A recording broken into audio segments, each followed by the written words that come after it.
to this now. Afriforum is paying for the appeal of Pieter Doorewaard and Phillip Schutte. The pair was sentenced to 18 and 23 years in jail, respectively, for the murder of Mahlomola Moshoeu in Kolini in the northwest. Now, Moshoeu's family told ENCA that they were disappointed with the sentences handed down.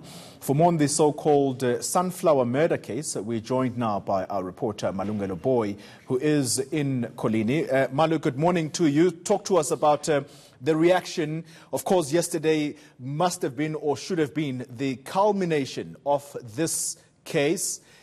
But Afriforum, if it has anything to do with it, this is not over yet. Well, it seems, Goli, that it's not over yet. Perhaps first, before we talk about what happened yesterday, let me locate myself where I am, Goli. I'm at Scotland Informal Settlement. This is where actually Mahlomola Moshoeu grew up, and this is where he was born, and his home is about 2 blocks away from where we are, and also where actually he died. It's not very far from where we are. Well, earlier I went to his house, and his mom is there, and she actually told me that she is still actually very hurt by the sentences that were handed down yesterday by Judge Ronnie Hendricks to Pieter Doorewaard and Phillip Schutte. As you rightfully said, they've been sentenced to 18 and 23 years behind bars for the murder of Mahlomola Moshoeu. Well, perhaps, Colin, let's also talk about the remarks Judge Ronnie Hendricks made prior to sentencing these 2 men to 18 and 23 years behind bars. He first said that their actions were actually appalling and disgraceful, and this is something that should have never happened, saying that a right to life is enshrined to the Constitution. He then said, Koli, in terms of the law, if 2 people have acted or with common purpose in committing murder, those people, in terms of the law, the prescribed minimum sentence is life behind bars. And then he said these 2, in this case, there were compelling circumstances in this case that actually made him to deviate in a way from giving these 2 men life behind bars. What were those compelling circumstances? Well, he said this murder was actually not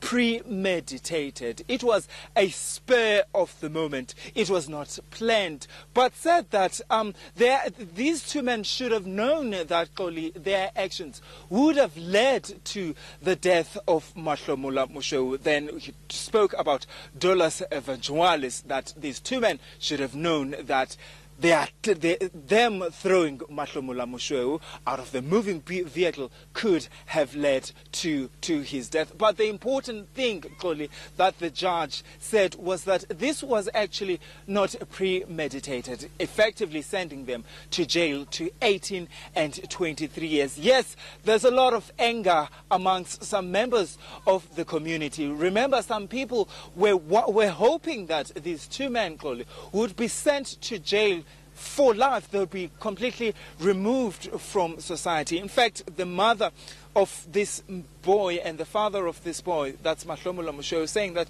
they're really not satisfied with this, because it means that these 2 men, that's Pieter Doorewaard and Phillip Schutte, will come out of jail, Koli, and be reunited with their families. Mrs. Moshoeu telling me about 5 minutes ago that she will never see her son again. But these men will get a chance to actually come out of prison and see and be with their family. That's something that she'll never actually get to have again. Talk to us about the issue of race relations in that area, Malungelo. We know that at the beginning of this case, those relations were at an all-time low. Now, with Afriforum wanting to appeal and actually paying a top lawyer to try and get these 2 out of jail, or at least minimize the sentences, what is that likely to do in terms of these very delicate race relations in that area? That's right. It's quite a delicate situation, Koli, but I mean, when you speak to community leaders here, they will say it outright that, look, not every white person in Colini is racist, but we do have those pockets of racism that needs to be dealt with. They are worried that this could actually make the situation even worse, considering the fact that these two men, that's Pieter Doorewaard and Phillip Schutte, saw nothing wrong really. They maintained that they did nothing wrong. They maintained that Mahlomula Moshwewu jumped from their moving bakkie while they were taking him to the police. That's despite really an evidence from an eyewitness and also a forensic pathologist who took to the stand. That forensic pathologist had in fact examined Mahlomula Moshwewu, saying that the injuries that the teen had are not the injuries of a person who would have jumped from a moving vehicle. The injuries he had are the injuries of a person who was who would have been pushed from the moving vehicle. Let's talk about that appeal by Afriforum. How did it come about? Well, they're saying that the sole witness, that's Pakisi, that's Bonakele Pakisi, that's the man, who saw this incident, who took a stand in this case. He actually himself said that he was assaulted by this man. Afriforum saying that, well, Pakisi had actually been influenced or told what to say or lie about his evidence in court. But when Judge Ronnie Hendricks made his ruling last year, he did concede that there were contradictions in Pakisi's testimony, but said that those contradictions, in fact, were immaterial. So it seems as if Afriforum will be tapping will try and capitalize on those contradictions in this appeal.